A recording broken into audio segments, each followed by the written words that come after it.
I posted previously a video that I did with other ladies that have experienced miscarriage and infant loss, and so you can check that out after or before you watch this. Last year, July 8th, no, 4th, 5th, 6th. Okay, it was the 8th. Last year on July 8th, I woke up and I was like, I should take a pregnancy test. And I did. And it came back, you're pregnant. And I was like, what? Wasn't upset, I was just shocked. And so I'd freaked out. I was like, okay, I gotta record every moment now because this is our first child. Oh my God. Yo, I think I'm pregnant. Oh my God. So I went to Walmart. No, first I went to Target. And let me just say, pregnancy tests are not cheap. Target, I could not pay over $30 for a pregnancy test. I said, no, not today. So I went to the baby section and just bought some onesies, you know, because I was going to make a little surprise for my husband. So I got some onesies, and then I went to Walmart, and they had the pregnancy test locked up. So I was like, okay, what am I going to do? Because I really don't feel like waiting for one of y'all Walmart associates to come over here and unlock some pregnancy tests. So then I went to the neighborhood Walmart and I got a pregnancy test. And then I ran to Michael's and got some decorations and stuff so I could decorate a little box. And I made a little scavenger hunt for my husband around the house until he got to the box. And he opened it and, you know, we had our moments. Okay. The Wi-Fi extender. Is this what you want me to see? No, this. Got you some notes. She really gonna do this? He looking at the Wi-Fi extender, really? All right. Can you put that Follow the clue to a gift for you. The first one easy. It's in your shoes. Not those shoes. Where are your shoes at? So in my closet. Okay, let's go. Lord Jesus. I tried to make the clues easy because I was like, you know. That ain't easy, really. It couldn't be any shoes. You know, we do clues around this house. He might get aggravated. He'd be like, this stuff you riddle and stuff. It's in my shoes. It's in your shoes. Right there on your face. Search very loud or far. The next one where you park the car. Krista, really? Oh my God. You can take that one with you. Take it with you. If you might do it, you know. There's nothing else. I ain't got no hints. This stuff very easy. Oh my God. What you doing? I'm recording you. Look, I've been working today. It won't take long. I've been working. This won't take long. The next one is where you park your car. I'll say it's not on the other side. It's hot out there, so I'm not going in that garage. But I said it's not on the other side. It would be on this side over here, babe. On this side. Where you park your car. Next to where you park your car. So what's next to your car? Your car. Okay. So it's inside your car?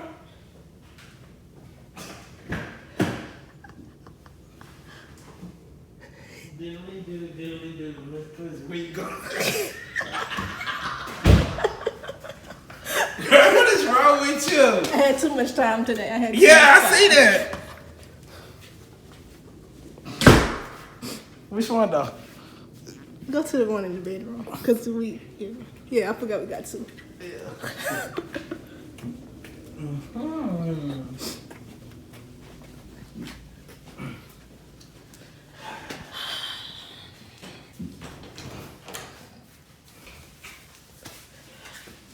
Your very last clue, try not to peep out. You feeling tired, time to sleep.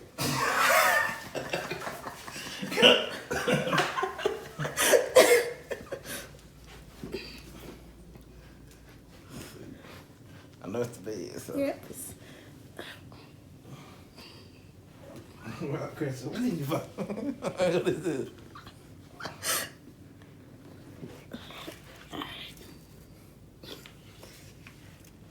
Mommy to be. Baby, are you serious?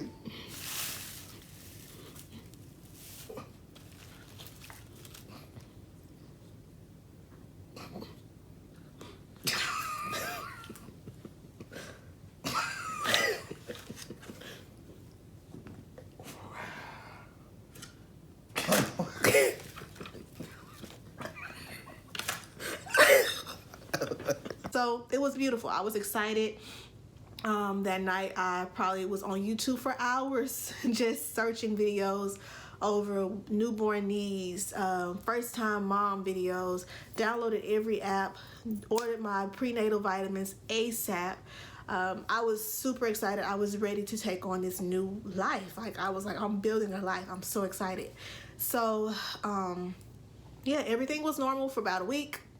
I ordered a baby bag because I was that excited. I was like, don't think I can do is buy a baby bag. I can't buy anything else, but I can buy a baby bag.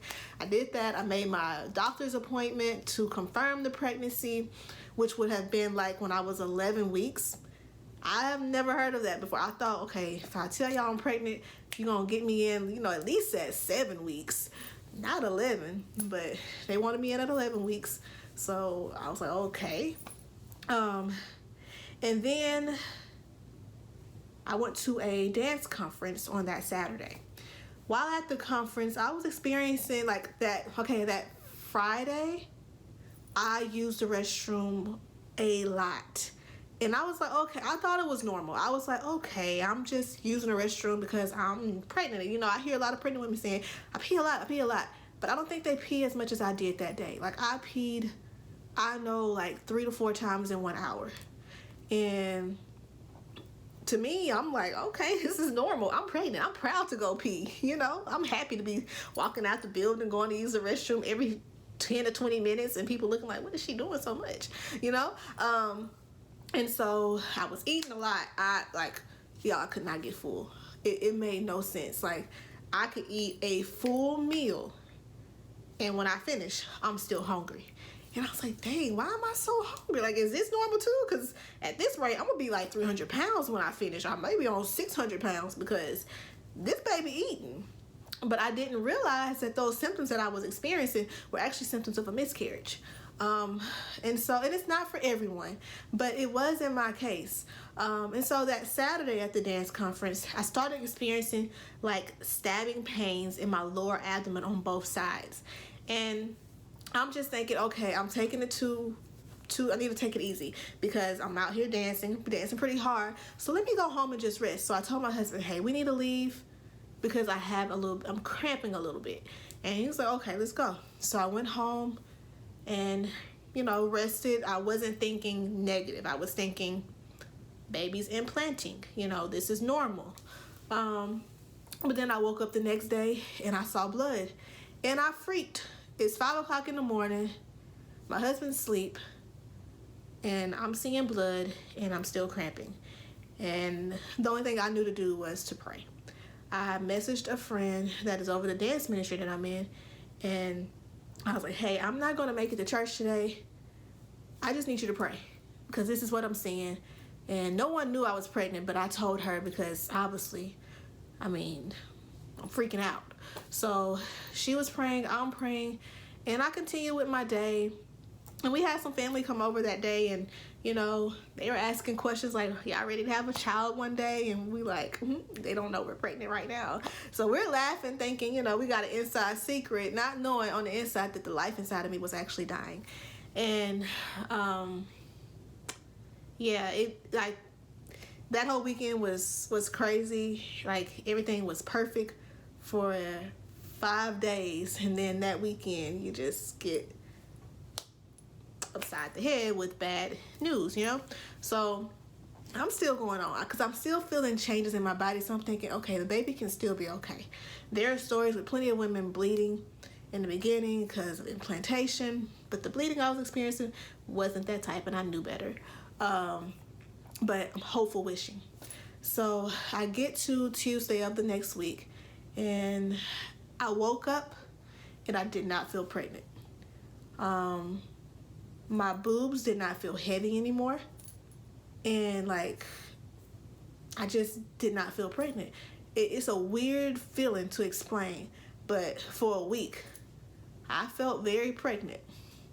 Then I wake up and I'm like, nope, something's not right. So I called my doctor and I'm telling them what I'm experiencing. They said, okay, can you come in tomorrow? Because this is kind of normal to experience. And I'm just like, no, this isn't normal. I'm telling you guys, like, I don't feel pregnant. I'm seeing blood. I'm cramping. I just don't feel right. So ladies, when like you don't feel right, trust your gut, because I swear you know yourself better than any doctor does. Yes, they are the medical professionals, but you are the expert on your body. You are the expert on how you feel. So trust your gut. If you feel like something's wrong, even if you're 29 weeks pregnant, 39 weeks pregnant, go to the hospital, call the doctor, tell them you're coming in. Don't ask them, when can I come in? And so that's basically what I did. I told them, no, I'm getting ready to come in right now because I'm bleeding. And when I used the restroom after that phone call, I had a big glob of blood come out. And I knew then, I was like, yeah, no, I've lost this baby. I had to drive 30 minutes from my house by myself. I didn't tell my husband until I was in the car that, hey, babe, I'm heading to the hospital because I think I'm having a miscarriage. And at that point, he was like, what? You know, like, you didn't tell me? Just like, okay, well, just let me know when you make it. You know, he wants to know everything. He's at work at that point, so he really can't just up and leave. Even though if I told him sooner, he probably would have. But I was freaking out, and I just knew what to do at that point was to take care of baby and me, and I wasn't really worried about me per se. Then I called my mom and gave her the news on the way. I was like, good and bad news. Good news was I was pregnant. Bad news is I think I'm not anymore. That's the weirdest emotion to make somebody feel in less than a minute. But yeah, I went to the hospital. They basically said, yeah, it looks like a complete miscarriage. We don't see anything. And then they took blood afterwards just to check my HCG levels. And the levels were like 500, so they were dropping, and they wanted me to come in to follow up with my levels. I never went to follow up. I did not want to revisit that hospital. I did not want to revisit those feelings, so I never went back. I'll be honest, and I don't suggest that. When they ask for a follow-up, just go to the follow-up. I know it's going to be hard emotionally, but take a support person with you to get the follow-up done. I didn't even tell anyone that they asked me for a follow-up. I'll be honest. And then afterwards, life did not carry on as normal. I tried to let it carry on as normal, but it didn't. I went to a new job, so I was a teacher at the time. I had just left for school and was heading to another district. And so I was in orientations, experiencing a miscarriage, and did not know it. So the first week on the actual job, we have teacher training or in-service days, and it's amazing how many pregnant women were around me that week. I was blown away. I was like, really, God? So you just gonna put all these pregnant women around me? Like, you know, I just experienced a miscarriage, and now I gotta look at bellies everywhere. Like, why? So it broke me. It really broke me. It broke me in the most unexpected way, in the most unexpected place. We were actually at another campus, and they gave us an hour lunch break, and I'm thinking, okay, I'm gonna go to Popeyes, get some chicken, and then just chill in the car. I get my chicken, I go to the car, and I break. Like, I broke down. I didn't have anyone to call because I didn't know anyone that had experienced a miscarriage. And I'm just like, who can I talk to about this? No one knows how I'm feeling. No one has experienced this. I felt so alone in that moment, even though I had people all around me saying, hey, I'm praying for you. Hey, if you need anything, let me know. But it's hard to reach out when you're going through. Sometimes as a support person, you just have to reach out to those people. And so if you're watching this video because you just want to know more on miscarriages or how to support someone that experienced one, check on them. Don't wait for them to text you. Don't wait for them to call you when they're experiencing a moment. Most times when you're thinking about them, they may be having that breakdown at that moment.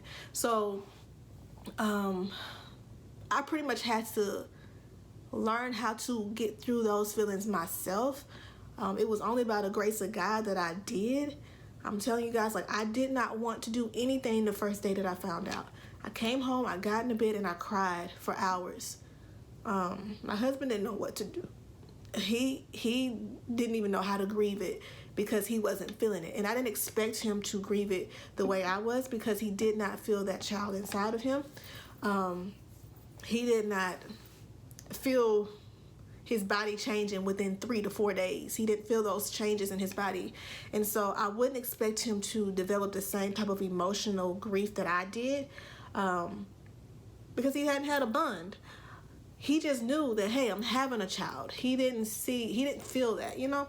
And so that first day I did not want to do anything. I didn't want to talk. I didn't want to eat. I didn't want to do anything. I just wanted people to leave me alone and let me cry. I wanted to feel sad. And I had every right to.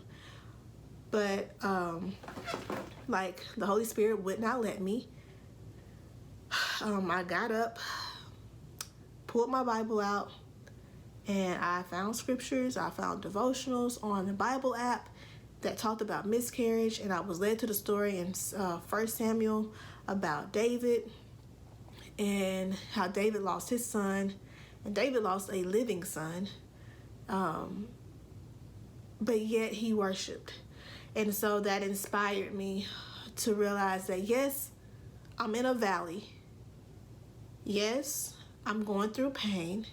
Yes, this is a tragedy. Yes, this is traumatic. But guess what? I have to move on. I have to get up and dust the dirt off my shoulders, basically, and realize that this moment isn't built to break me. It's built to build me up. It's meant to build me up. And so I had to fight the negative thoughts often to realize nothing was my fault. There was nothing I could have done to make this situation be any different than it is. And thirdly, God is not punishing me for anything that I did wrong in the past or in the present. So I just don't want anyone to feel like because you experienced a miscarriage that you did something terrible in your life or to someone else, or that you just did something bad to your body. Miscarriages happen to anyone at any age, at any time. Yes, they are very, very hard to deal with. Sometimes they're easier than most. Some people may feel no emotions. Maybe they didn't want the baby. Maybe they just didn't even think they would have a baby. And so it's just like, oh, I really wasn't expecting it no way. So I'm kind of, don't feel any type of way. But, yeah. I really wanted to share that story. Want to know more about my story or what I did afterwards when I conceived, or how this pregnancy is now after conceiving after a miscarriage, I can share those stories. I will say there's nothing special I did to conceive again. I did get pregnant, let me see, July, so August, September, October. 3 months afterwards, I was pregnant again. But there's nothing I did differently other than just prayer and letting go and letting God. Because the 2 months that I tried really hard to get pregnant, nothing happened. In the one moment, I was like, you know what, forget it. You know what, I'm just about to live my life. We about to plan a vacation. Let's just go ahead and do this thing up. That's when my body was like, oh, girl, you pregnant. You ain't going on that trip. So, yeah. But there is rainbow after this, after the rain. So trust me, my ladies that are going through this miscarriage now, you can get through it. You will get through it. If you need someone to talk to, please feel free to inbox me on my Instagram page at The Crystal Light, and we can gladly talk about it. I would love to do more discussions on it because it's not widely talked about, especially in the Black community. We don't talk about it a lot. We kind of just go through things because we don't want to be the weak friend or the weak person. We just don't want to talk about it. It's hard to experience, and no one wants to really just talk about all the hard things that they go through. But I hope that you guys were encouraged by this story, that you have more insight after hearing my story. And like I said, feel free to message me or reach out to me if you need someone to talk to. All right, so I'll see you guys in my next video, and I hope you guys have a great day. Bye.